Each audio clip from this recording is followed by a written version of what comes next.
നമസ്കാരം. എല്ലാവർക്കും നമ്മുടെ പുതിയൊരു വീഡിയോയിലേക്ക് സ്വാഗതം.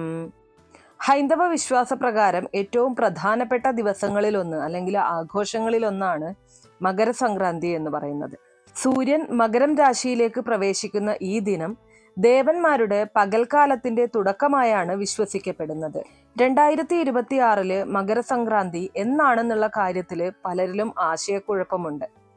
14-ാം തീയതി ജനുവരി 14-ാം തീയതി ആണെന്ന് വിശ്വസിക്കുന്നവരും 15-ാം തീയതി ആണെന്ന് വിശ്വസിക്കുന്നവരുമുണ്ട്. അപ്പോൾ ഇന്നത്തെ വീഡിയോയിൽ ഞാൻ പറയാൻ പോകുന്നത് മകരസംക്രാന്തി ദിവസത്തിനെ കുറിച്ചും പുണ്യകാലത്തെക്കുറിച്ചും അതോടൊപ്പം ശുഭമുഹൂർത്തങ്ങളെക്കുറിച്ചുമാണ്. കൂടാതെ അന്നേ ദിവസം തന്നെ വളരെ പ്രധാനപ്പെട്ട മറ്റൊരു കാര്യം കൂടെയുണ്ട്. അതും കൂടെ ചേരുന്നത് കൊണ്ട് ഈ ദിവസത്തിന് വളരെയേറെ പ്രാധാന്യമുണ്ട്. ഈ ദിവസത്തിൽ നമ്മൾ ചെയ്യേണ്ടതായിട്ടുള്ള അനുഷ്ഠിക്കേണ്ടതായിട്ടുള്ള ചില കാര്യങ്ങളുണ്ട്. ഒരു വർഷക്കാലം മുഴുവൻ ജീവിതത്തിൽ എല്ലാ തരത്തിലുള്ള ഐശ്വര്യങ്ങളും നിറഞ്ഞു നിൽക്കാനായിട്ട്, സമ്പത്ത് നിങ്ങളെ തേടിയെത്താനായിട്ട് ഈ ദിവസം നിങ്ങൾ ചെയ്യേണ്ട ചില കാര്യങ്ങളെക്കുറിച്ച് കൂടെ ഞാൻ പറയുന്നുണ്ട്. ഇത് കൃത്യമായിട്ട് പാലിച്ചു കഴിഞ്ഞാൽ ജീവിതത്തിൽ വലിയ മാറ്റങ്ങൾ തന്നെ നിങ്ങൾക്ക് അനുഭവിച്ചറിയാനായിട്ട് സാധിക്കും. അപ്പൊ നമുക്ക് വീഡിയോയിലേക്ക് കടക്കാം. അതിനു മുന്നേ നിങ്ങൾ പുതിയതായിട്ടാണ് എൻ്റെ ചാനൽ കാണുന്നത് എന്നുണ്ടെങ്കിൽ ദയവേത് ചാനൽ ഒന്ന് സബ്സ്ക്രൈബ് ചെയ്യാം. തൊട്ടടുത്ത് തന്നെ ഒരു കുഞ്ഞു ബെല്ലൈക്കൺ ഉണ്ട്, അതോടൊന്ന് പ്രസ് ചെയ്യാം. അതിൽ ഓൾ എന്നുള്ള ഓപ്ഷൻ സെലക്ട് ചെയ്ത് കഴിഞ്ഞാൽ എൻ്റെ എല്ലാ വീഡിയോസിനും നിങ്ങൾക്ക് നോട്ടിഫിക്കേഷൻ കിട്ടുന്നതായിരിക്കും. ഏറ്റവും ആദ്യം തന്നെ എല്ലാവരും അറിഞ്ഞിരിക്കേണ്ട കാര്യം എപ്പോഴാണ് മകരസംക്രാന്തി വരുന്നത് എന്നുള്ളതാണ്. പഞ്ചാംഗം അനുസരിച്ച് 2026 ജനുവരി 14 ബുധനാഴ്ച, അതായത് നാളെയാണ് മകരസംക്രാന്തി ആഘോഷിക്കുന്നത്. അന്നേ ദിവസം ഉച്ചയ്ക്ക് ശേഷമാണ് സൂര്യൻ മകരം രാശിയിലേക്ക് സംക്രമിക്കുന്നത്. ഇനി ശുഭമുഹൂർത്തങ്ങളെ കുറിച്ച് നോക്കാം. മകരസംക്രാന്തി പുണ്യകാലം വരുന്നത് ഉച്ചയ്ക്ക് 3:13 മുതൽ വൈകുന്നേരം 6:18 വരെയാണ്. മകരസംക്രാന്തി മഹാപുണ്യകാലം വരുന്നത് ഉച്ചയ്ക്ക് 3:13 മുതൽ വൈകുന്നേരം 5:04 വരെയാണ്. ശ്രദ്ധിക്കേണ്ട കാര്യം, സംക്രാന്തി സമയം മുതൽ ഏകദേശം 16 മണിക്കൂർ ആചാരങ്ങൾക്കും വഴിപാടുകൾക്കും അതീവ ശ്രേഷ്ഠമാണ്. എന്നാൽ പുണ്യസ്നാനവും ദാനധർമ്മങ്ങളും പകൽ സമയത്ത് തന്നെ ചെയ്യുന്നതാണ് ഉത്തമം. ഞാൻ നേരത്തെ പറഞ്ഞതുപോലെ മറ്റൊരു പ്രത്യേകത കൂടെ ഈ ദിവസത്തിനുണ്ട്. സൂര്യൻ ധനുരാശിയിൽ നിന്നും മകരം രാശിയിലേക്ക് സംക്രമിക്കുന്ന മകരസംക്രാന്തിയും മഹാവിഷ്ണു പ്രീതിക്കായി അനുഷ്ഠിക്കുന്ന ഷഡ്തില ഏകാദശിയും ഒരേ ദിവസം വരുന്നു എന്നതാണ് ഈ ദിനത്തിന്റെ പ്രത്യേകത. വിശ്വാസപ്രകാരം മകരമാസത്തിലെ ഈ സംഗമം ദോഷങ്ങൾ അകറ്റാനും ഐശ്വര്യം സിദ്ധിക്കാനും ഉത്തമമാണ്. വ്രതം അനുഷ്ഠിക്കുന്ന ആളുകൾ പിന്തുടരേണ്ട ചില കാര്യങ്ങളാണ് അടുത്തതായിട്ട് പറയുന്നത്. ഈ പുണ്യദിനത്തില് വ്രതമെടുക്കുന്നവര് ഏറ്റവും ആദ്യം ചെയ്യേണ്ട കാര്യം സൂര്യോദയത്തിന് മുൻപേ എഴുന്നേറ്റ് കുളിച്ച് ശരീരശുദ്ധി വരുത്തുക എന്നുള്ളതാണ്.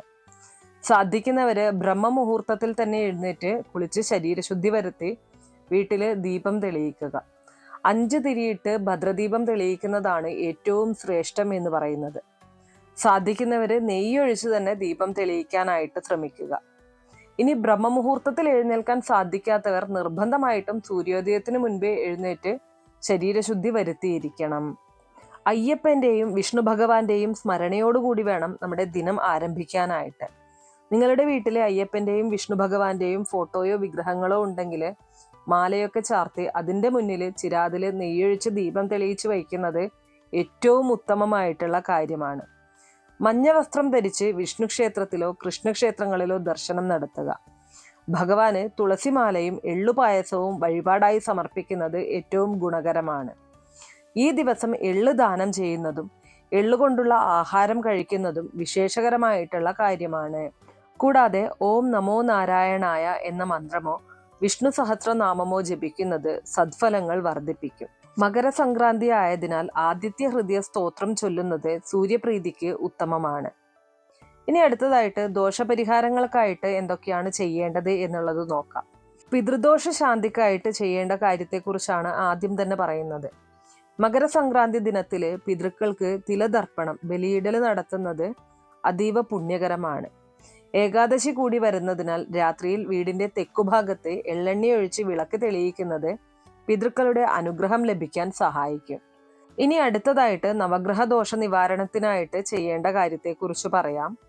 ശനി, രാഹു, കേതു ദോഷങ്ങളുള്ളവർ ഈ ദിവസം എള്ള് കിഴികെട്ടി എള്ളെണ്ണയിൽ വിളക്ക് തെളിയിക്കുന്നത്, അതായത് നീരാഞ്ജനം നടത്തുന്നത് ഉത്തമമാണ്.